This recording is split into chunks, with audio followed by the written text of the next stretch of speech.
Ақша қайдан алдыңыз? Сол вообще сол кезде жаңағы 950 мыңның малы сатылды, өзімнің қосып жақсам болды, сонымен кеттім. Сол ақшаны кеткен. Бірақ нақты ол мен кеткен күннің өзінде мал сатқанда сразу кеткен жоқпын, өйткені мен Ақтау қаласына барған күні ол күні мал сатылмаған менің ойымша. Жоқ, мен сұрағым сізге мүмкін бір ақша беріп тұрған деген сұрақ. Жоқ, ешқандай. Мен тек бір направлениемен кеттім, қайтып ораламын деген направление болған жоқ. Мен өзім сояқтан кешірім сұрайын да сосын өле саламын дедім. Өз-өзімді өлім жазасына естім, өйткені төрт адамның жассыз болмаса да мен адамзатқа қиянат жасағанын түсінемін. Енді мына сот залында жәбірленуші Шилмағанбетова, Өтешқалиев отыр, оларға айтарыңыз бар ма? Ешқандай айтарым жоқ. Тек әр адамға қиын шығар. Кешірім сұрайын, ол кісілерден ешқандай жазығы жоқ. Бірақ мен ол кісілер марқұмдарды қаралаған емес, просто мен барлық тергеуде де, сот процесінде де оқиғаның қалай болған және не үшін болғанын айтуға менде құқығым бар.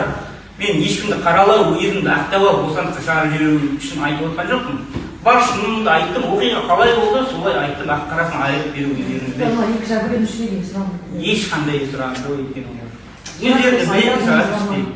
Мысалы, Өтешқалиев кім, інісі отыр, сол кісі де мысалы WhatsApp мессенджермен айтып жүріп, мамасы жазғанда да өзі де тыңдап жүрді ғой. Олардың араласып деген әңгімелер болды бұл кісінің.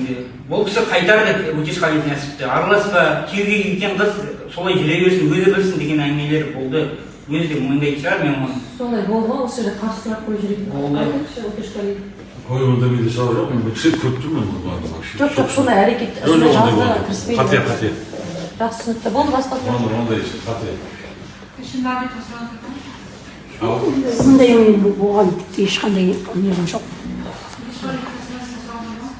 Сұрағыңыз бар ма? Шетелге барып өле салайын, басқа жерден не істей салайын деген сияқты. Түркияға қашуды шештім. Қашуды емес, шын айтам, Құдайдан кешірім сұрағым келді. Құдайдан кешірім сұрағым келді. Тупо ешқандай мақсатсыз барып, Құдайдан кешірім сұрадым Меккеге. Мекке қаласына бардым. Сол 10-нан кейін, сол ноябрь айында, қылмыс жасағаннан кейін. Өзі түсіндім. Түркия арқылы Сауд Арабиясына шықтым. Өзім бардым. Тупо кете бердім, басым ауған жаққа мен ешқандай нем болған жоқ. Тупо өзі төніп кеттім өмірден. Может, Құдайдан кешірім сұрап өлейінші, өлсем де дедім. Сол Мекке қаласында 10 күндей болдым. Сол кезде де өзімді өлтіргім келді, может, келі қала. Құдай кешірсе кешірер, бірақ мен Құдай түсінбесе, басқа ешкім түсінбейді менің қылмысымды дедім. Мен жайдан жай жасаған жоқпын, осыған дейін әкелді өздері. Мен қатыгездік көрсеттім, бірақ олардың да кінәсі бар ғой, мен жазықсыздан жазықсыз адамды өлтірген жоқпын ғой деген ой келді.